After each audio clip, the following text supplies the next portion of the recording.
ये बात तिलकपुर राज्य के एक गांव खजुरिया की है, जहां दो सौतेले भाई मंगतू और लालू अपने पिता लक्ष्मी और अपने बच्चों के साथ रहा करते थे। लेकिन लक्ष्मी की तबीयत अब दिन पर दिन बिगड़ती जाने लगी थी। पिताजी। अरे आ गया मेरा सबसे कोमल मन का बेटा। आ बेटा आजा। पिताजी आप छोड़ के मत जाओ छोड़ के, वरना ये घर बेघर जाएगा पिताजी। अरे जब तक तू है ना तब तक मुझे भरोसा है कि इस घर को कुछ नहीं हो सकता। मुझसे नहीं होगा पिताजी आपके बिना। हमारी दुकान, ये घर और भैया का तो आपको पता ही है। अरे बेशक रिश्ते में मैं तेरा ताऊ लगता हूं, पर तेरे पिता को मैंने पता है क्या बोला था जब वो जाने वाला था। क्या बोला था? कि तू इसकी चिंता बिल्कुल मत कर, इसे मैं अपने बेटे की तरह ही पालूंगा। तो मैं भली भांति जानता हूं कि तुझे अब मेरी जरूरत नहीं है। तुम दोनों भाई मिलके अपने आप सब संभाल लोगे। और बात रही तेरे बड़े भाई की, तो उसे मैं अपने आप समझा लूंगा। अब तू बेफिक्र हो जा, और एक बार उसे भी अंदर भेज दे। जी। लालू चुपचाप कमरे से बाहर चला जाता है। भैया पिताजी बुला रहे हैं। मंगतू लालू को बिना कुछ कहे नजरअंदाज करके चला जाता है। अरे मंगलू बैठ। मंगतू चुपचाप लक्ष्मी के बगल में बैठ जाता है। अरे किस बात की नाराजगी है तुझे? हैं? अरे मुझे क्यों कोई नाराजगी होगी पिताजी? अरे तो फिर अपने छोटे भाई से ठीक से बात क्यों नहीं करता? मंगतू एकदम गुस्से में खड़ा हो जाता है। अरे वो मेरा छोटा भाई नहीं है और नहीं हो सकता पिताजी। अरे बेटा, तुझे अच्छा लगे या बुरा, वो मेरा बेटा है और मेरी आखिरी सांस तक मानूंगा उसे मैं अपना बेटा। तू बैठ, तू जरा बैठ। जी बोलिए। तू बड़ा भाई है उसका बेटा, तो तेरी जिम्मेदारी है उसका ध्यान रखना और घर के हर सदस्य का ध्यान रखना, फिर चाहे वो लालू हो या उसका बेटा। मेरे जाने के बाद घर में तू सबसे बड़ा होगा, तो तेरी जिम्मेदारी बनती है कि तू सबका ध्यान रखे। वादा कर मुझसे, वादा कर कि तू ध्यान रखेगा, वादा कर।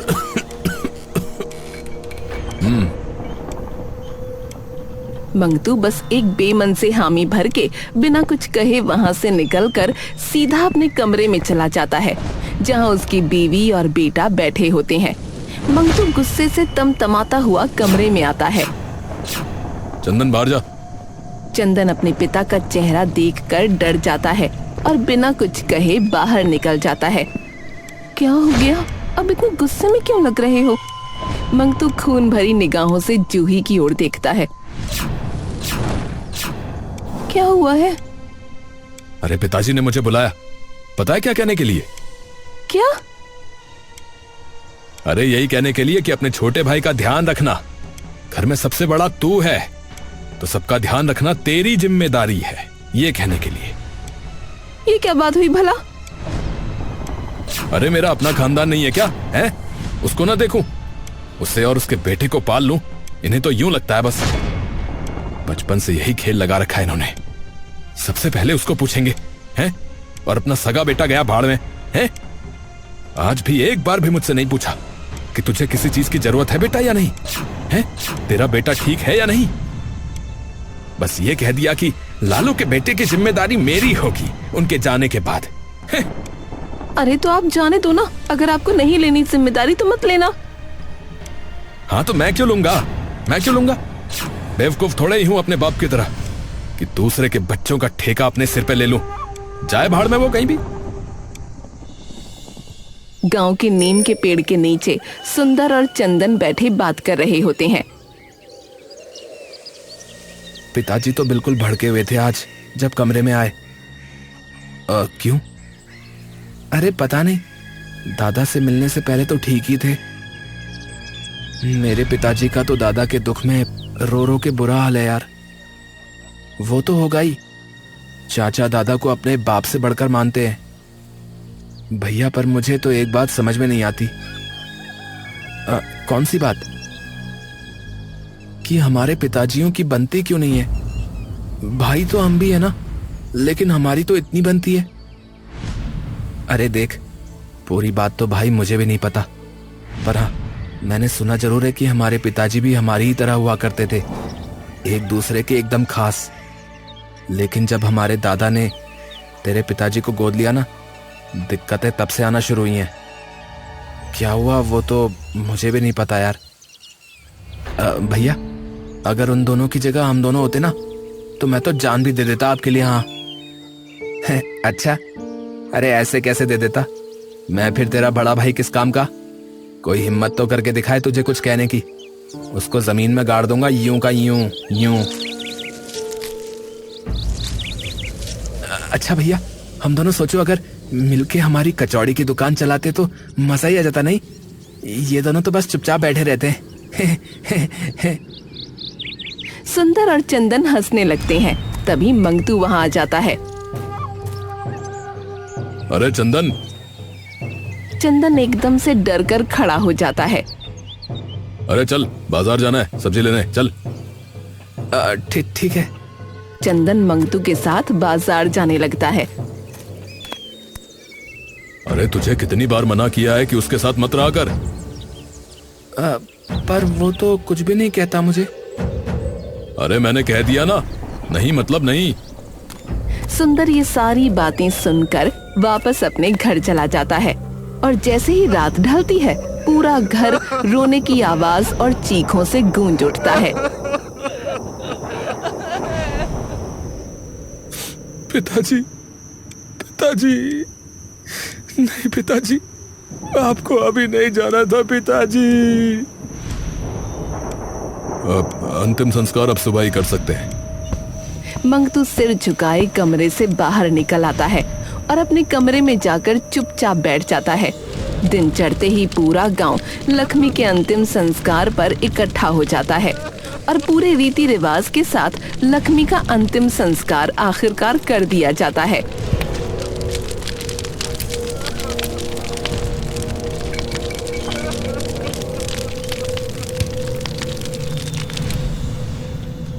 हाँ तो अब क्या करना है तुझे? लालू चौंक कर मंगतू को देखता है। मतलब कि अपना नया ठिकाना ढूंढ ले। क्या क्या मतलब भैया? अरे मतलब ये कि अब तो इस घर में नहीं रह सकता। और कितना साफ बोलूं? और ना अब कचौड़ी की दुकान तेरी है, समझा? अपना बोरिया बिस्तरा बांध और निकल यहां से। अरे ये आप क्या कह रहे हो भैया? ये घर, ये दुकान मेरी भी तो है, खुद पिताजी ने मुझसे कहा था। अरे उनको सर पर चढ़ाने का शौक था, मुझे नहीं है, समझा? मेरे अपने बीवी बच्चे भी हैं, ठेका नहीं ले रखा है मैंने तेरा। और तेरा तो सिर्फ बेटा बेटा है, मेरी तो बेबी भी है। भैया वो तो कब की गुजर गई, इसमें मेरी और मेरे बेटे की क्या गलती है? आप हम दोनों को बेघर क्यों कर रहे हो भैया? अरे तो तेरे हाथ पैर है ना, लंगड़ा है, लूला है?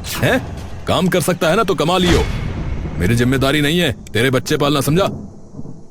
तभी चंदन बीच में बोल पड़ता है। पापा पर जाएंगे कहाँ? और सुंदर तो छोटा है अभी। अरे तुझसे 1 साल छोटा है बस, और तू बीच में मत बोल। भैया पर सुन ले, कल तक का वक्त है तुम दोनों बाप बेटे के पास, बता रहा हूं, वरना मैं खुद तुम्हारा सामान बाहर फेंक के आऊंगा, बता रहा हूं। कमरे में एकदम सन्नाटा छा जाता है। सुंदर और लालू मंगतू की बात सुनकर जैसे जम से जाते हैं।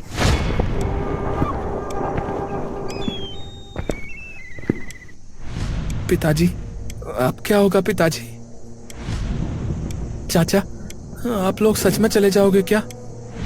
तभी अंदर से मंगतू की आवाज आती है। चंदन, अरे ओ चंदन, अंदर आ।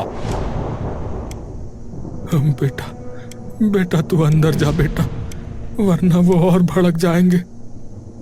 चंदन मजबूरी से सुंदर की ओर देखता रहता है और फिर वापस अंदर चला जाता है। अब अरे जाना तो पड़ेगा बेटा, और कोई चारा नहीं है, कोई चारा नहीं है। अगला दिन चढ़ते ही लालू और सुंदर अपना सामान बांधकर घर से बाहर निकल जाते हैं और चंदन दहलीज पर खड़ा उन्हें बस एकटक देखता रह जाता है। लालू और सुंदर अपना सामान लादे जंगल में आ जाते हैं। पापा, अब रुकेंगे कहाँ? आज तो बेटा यहीं रुकना पड़ेगा, बाकी कल देखते हैं। पापा, वो घर तो आपका भी था ना, तो आप लड़े क्यों नहीं? उससे क्या होता बेटा, उससे क्या होता बता। अरे दुकान में तो आप भी उतनी मेहनत करते थे जितने ताऊ जी, तो आपका भी तो हक हुआ ना। मेरा तो मन कर रहा था कि मैं उन्हें। बेटा नहीं, गलत बात, वो बड़े हैं, उनके बारे में ऐसे बात नहीं करते, वो चाहे कुछ भी कहें। लालू और सुंदर की सारी बातें पास में बैठे एक साधु कैलाश राम सुन लेते हैं। इतने दिनों के बाद सत्यता की महक आई है किसी से, परंतु ये सुगंध सत्य की है या दिखावे की, ये तो परखना ही होगा। तभी वो साधु एक बूढ़ी औरत का भेष धरकर लालू और सुंदर के सामने आते हैं। अरे बेटा, जरा सुन तो। जी जी अम्मा। बेटा, 2 दिन से भूखी घूम रही हूँ, 1 पैसा भी नहीं है, कुछ हो तो इस बुढ़िया की मदद कर दो बेटा। लालू बिना एक पल सोचे अपने पास जितने भी पैसे होते हैं निकालकर उस बुढ़िया को दे देता है। ये लो अम्मा। भगवान तुम्हारा खूब भला करे बेटा। पिताजी, वैसे ही हमारे पास पैसे सिर्फ आज के गुजारे के लायक थे, और वो भी आपने उनको दे दिए। बेटा कोई बात नहीं, हम तो जवान हैं, जंगल में फल फूल तोड़कर गुजारा कर लेंगे। पर सोच के देखो, वो बेचारी इतनी बूढ़ी, अरे कहाँ भटकेगी वो। लालू और सुंदर थोड़ा आगे बढ़ते हैं, तभी एक बैलगाड़ी वहां से गुजरती है जिसमें एक धनवान सेठ बैठा होता है, और उसी बैलगाड़ी से सोने के सिक्कों की पोटली नीचे गिर जाती है। लालू और सुंदर पोटली उठाकर बैलगाड़ी के पीछे दौड़ते हैं। अरे सेठ जी, सेठ जी, अरे सेठ जी, सेठ जी। हाँ, क्या हुआ? अरे सेठ जी, आपकी पोटली गिर गई थी। अरे वाह भाई, तुम तो बड़े ही ईमानदार हो, परंतु जंगल में इतने सामान के साथ क्या कर रहे हो? लालू हिचककर सारी बात बता देता है। अगर तुम चाहो तो मैं तुम्हें वहीं पक्का घर और दुकान दिलवा सकता हूँ। तुम्हारा भाई कुछ नहीं कर पाएगा, मेरी बहुत तगड़े लोगों से जान पहचान है। लालू और सुंदर एक दूसरे की ओर देखते हैं। नहीं नहीं सेठ जी, वो मेरे बड़े भाई हैं, मैं कभी उनके साथ ऐसा नहीं करूंगा। तभी सेठ अचानक उसी साधु में बदल जाता है। बैलगाड़ी और पोटली भी गायब हो जाती हैं लालू और सुंदर डरकर पीछे हट जाते हैं। अर्थात तुम्हारी सत्यता की सुगंध बिल्कुल खरी है। हाँ? मतलब और आप कौन है बाबा जी? मैं वो हूं जो विपत्ति में फंसे लोगों को राह दिखाता है। तुम्हारे मन की सच्चाई और कोमलता ने मुझे अत्यंत प्रसन्न किया है पुत्र। इसलिए तुम्हें मैं एक भेंट देना चाहता हूं। साधु अपने झोले से एक बड़ी सी पुड़िया निकाल कर उन्हें दे देता है। ये एक बहुत ही खास सामग्री है जो तुम्हारे बड़े काम आएगी। इसकी मात्र 2 चुटकी और फिर कमाल देखना। हाँ, कैसी सामग्री है ये बाबा? वो तुम्हें स्वयं पता चल जाएगा। अब जाओ वापस अपने गांव। वहीं तुम्हें अपने प्रश्नों के उत्तर मिलेंगे। तुम्हारा कल्याण हो।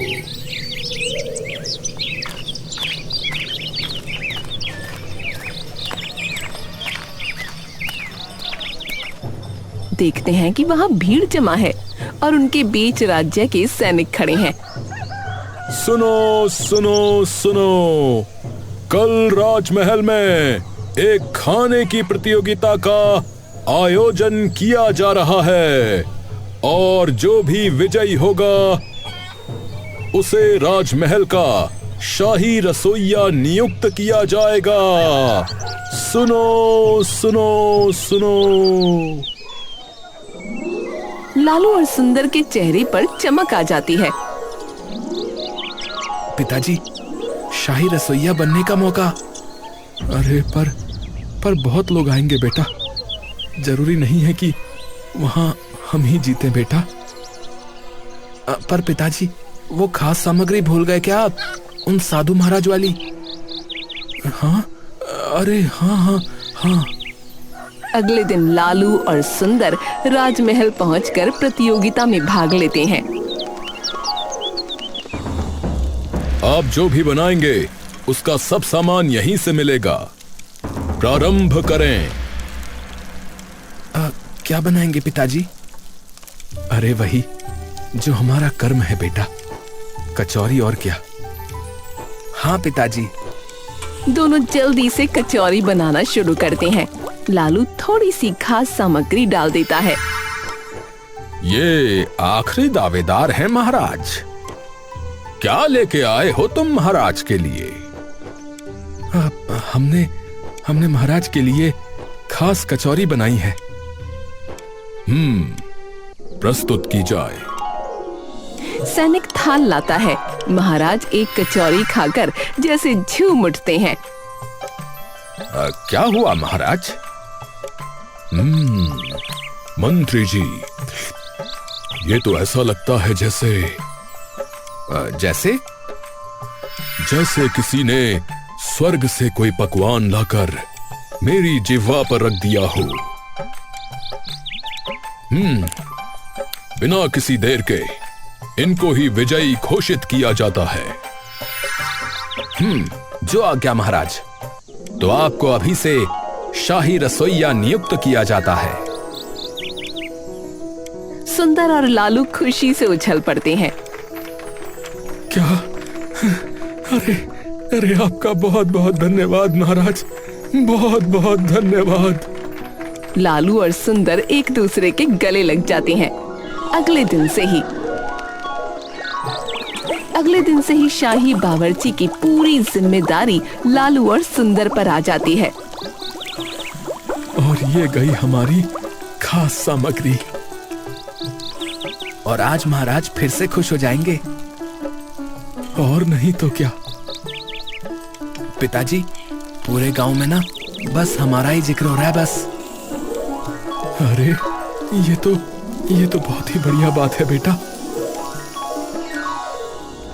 मंगतू और चंदन दुकान पर बैठकर कचौड़ी तल रहे होते हैं। कि तभी गांव वाले वहां आ जाते हैं। हाँ भाई मंगलू, अरे लगा दे जरा 3 कचौड़ी बढ़िया गर्मा गर्म। अच्छा जी अभी लगाई भाई। वैसे तेरे भाई का सुना, अरे शाही रसोइया लग गया वो राजमहल में। हाँ सुना तो है। और तुम तो बस यहाँ मामूली सी कचौड़ियों की दुकान खोलकर बैठे हो हैं? अरे ये चलाना भी कोई आसान बात नहीं है भैया। हाँ तेरी बात भी ठीक ही है, लेकिन जो है तेरे भाई ने कमाल तो किया है कि नहीं? मानता है ना? अरे तो शाही रसोइया बनना कोई आम बात थोड़ा ही है? सुना है उसके हाथ की कचौड़ी खा के जो है महाराज बहुत ही ज्यादा प्रसन्न हो गए थे भैया। हाँ सबकी बातें मंगतू के मन में कांटे की तरह चुभ जाती हैं और चंदन चुपचाप ये सब देख रहा होता है। गांव वाले कचौड़ी खाकर वापस चले जाते हैं। बात तो ऐसे कर रहे थे जैसे मैं घर ही बैठा रहता हूँ। चाचा ने अच्छी बनाई होगी बहुत, इसीलिए ही उन्हें चुना गया। अच्छा, इतनी अच्छी यहाँ तो कभी बनाई नहीं। असल में तब तक तो वो मेरे पैसों का खा रहा था, और अब जब अपनी बारी आई है तो देखो कैसी मेहनत कर रहा है। पिताजी वो मेहनत तो यहाँ भी करते थे। तुझे बड़ी तरफदारी आ रही है उसकी, है? तू बड़ी तरफदारी कर रहा है उसकी? बात तरफदारी की नहीं है पिताजी, आपकी वजह से मेरा छोटा भाई भी मुझसे दूर चला गया। चंदन गुस्से में वहां से चला जाता है। अब दिन प्रतिदिन मंगतू के मन में लालू के प्रति घृणा और बढ़ती जाती है। क्या हुआ अब? अरे सबने दिमाग खराब किया हुआ है? दुकान पर जिसे भी देखो उस लालू और उसके बेटे की ही बात करता रहता है। अरे उनके जाने के बाद भी आप क्यों परेशान हो रहे हो? सो जाओ ना आराम से। मंगतू चुपचाप बिस्तर पर लेट जाता है, लेकिन पूरी रात उसे नींद नहीं आती। उसके कानों में बस गांव वालों की बात ही गूंजती रहती है। आधी रात हो जाती है, उसकी बेचैनी इतनी बढ़ जाती है कि वो उठकर बाहर चला जाता है। तभी चंदन उसे देख लेता है। अरे ये कहाँ जा रहे हैं? चंदन भी उसके पीछे चल पड़ता है। नींद नहीं आ रही, थोड़ी देर बाहर घूम लेता हूँ जरा। मंगतू थोड़ा आगे पहुँचता है कि उसकी नजर धतूरे के पौधे पर पड़ती है। वो इधर उधर देखता है, उस पौधे से एक फूल तोड़ता है और फिर वापस अपने घर की ओर चल देता है। ये सब चंदन दूर से देख रहा था। मंगतू अगला दिन चढ़ते ही अपने मुंह पर एक कंबल डालकर राजमहल की ओर चल पड़ता है और जाकर राजमहल के पास के जंगल वाले हिस्से में एक पेड़ के पीछे खड़ा हो जाता है। यहाँ से सब साफ दिखेगा कि कौन रसोई में आता जाता है। मंगतू पूरा दिन वहीं राजमहल की कड़ी निगरानी करने लगता है। रात ढलते ही वापस चला जाता है।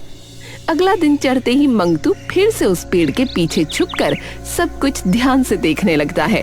कुछ हफ्ते यूं ही मंगतू रोज आकर उस पेड़ के पीछे छुपकर सबकी आवाजावी की खबर बटोर लेता है। अब कल का दिन चढ़ते ही उस लालू का सूरज ढल जाएगा। अगला दिन चढ़ते ही मंगलू एक आखिरी बार फिर वहां पहुंचता है और पेड़ के पीछे खड़ा हो जाता है। तभी सामने से राजमहल का एक बुजुर्ग सा इंसान कंधे पर एक भारी सा बर्तन लिए वहां से गुजरता है और तभी मंगतू उसके सामने आ जाता है।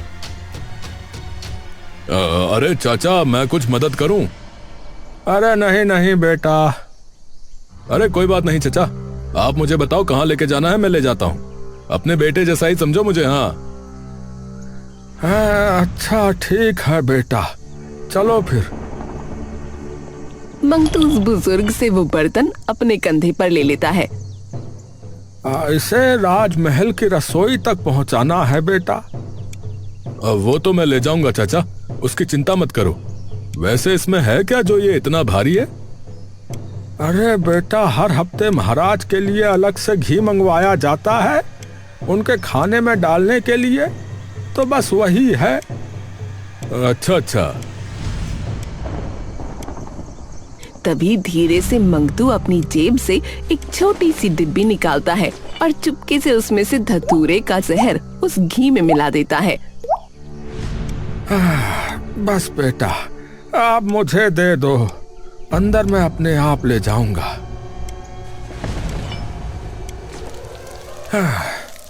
ये रहा महाराज का खास घी, संभालो भैया। ठीक है भोला काका। कुछ ही देर में उस घी में खाना तैयार कर लालू महाराज के कक्ष में भिजवा देता है और महाराज जैसे ही खाने के कुछ निवाले खाते हैं, उन्हें एकदम से जोर जोर से खांसी आनी शुरू हो जाती है।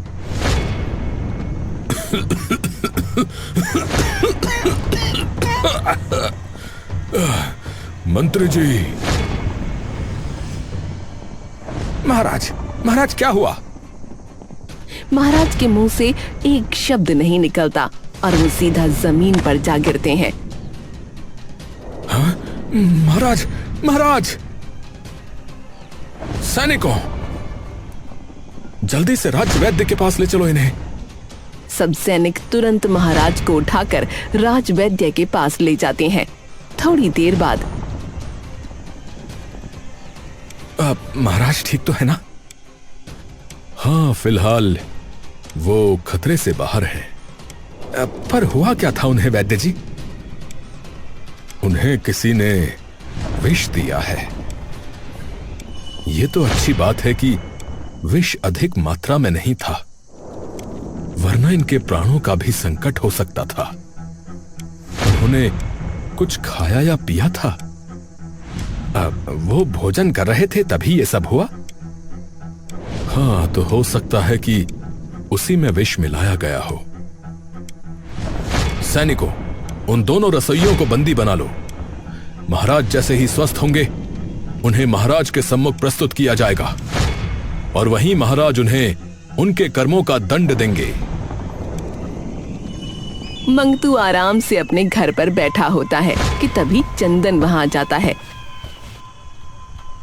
पिताजी, आपने क्या किया है चाचा के साथ? क्या?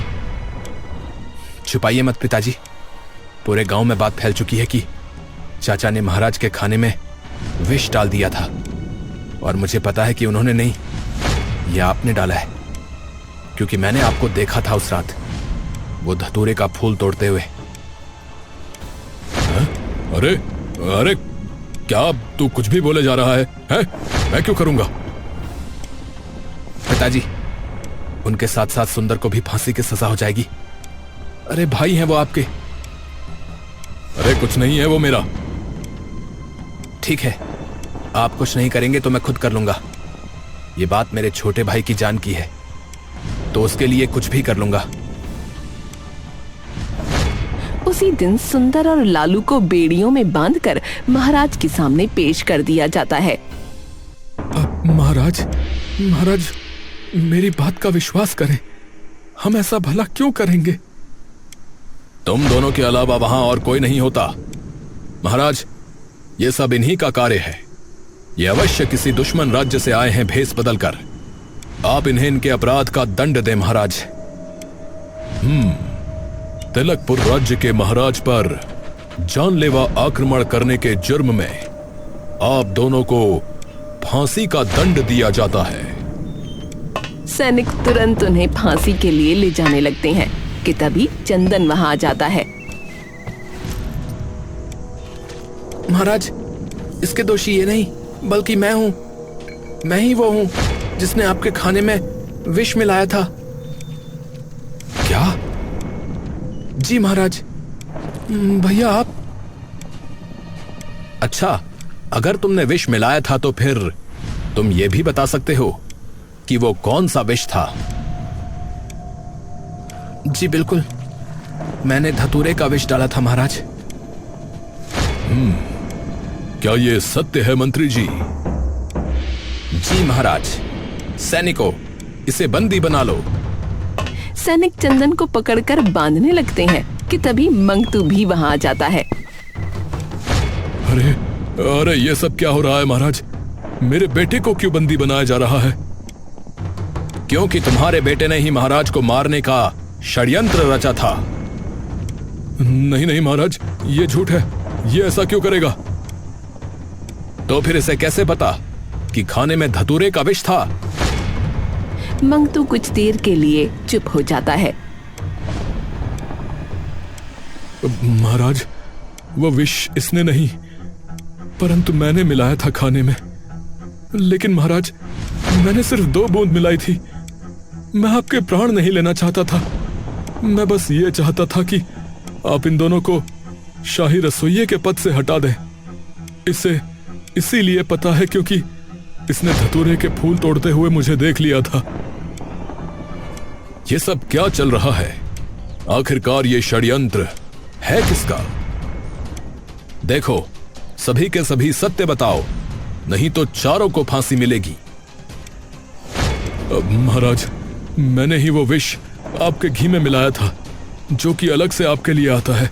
आप चाहे तो उन वृद्ध व्यक्ति से भी पूछ सकते हैं जो आपका घी लेकर आते हैं। हाँ? कौन है वो? भोला काका, वही लेकर आते हैं हर हफ्ते। उन्हें प्रस्तुत किया जाए मंत्री जी। कुछ देर में भोला को महाराज के सामने पेश कर दिया जाता है। भोला जी, इस व्यक्ति को ध्यान से देखिए। क्या आपने इन्हें पहले कहीं देखा है? भोला ध्यान से मंगतू की ओर देखता है। जी मंत्री जी, इस नौजवान ने कुछ दिनों पहले मेरी सहायता करी थी। महाराज के खास घी को राजमहल तक ले जाने में। सब लोग ये सुनते ही चौंक जाते हैं। सैनिकों, इन सबको छोड़ दो और इसके पिता को बंदी बना लो। सैनिक मंगतू को पकड़ लेते हैं। तभी लालू दौड़कर महाराज के पैरों में गिरता है। महाराज, महाराज, मेरे भाई को क्षमा कर दीजिए महाराज। दया कीजिए महाराज। उनके बिना उनकी पत्नी और बेटे का क्या होगा महाराज?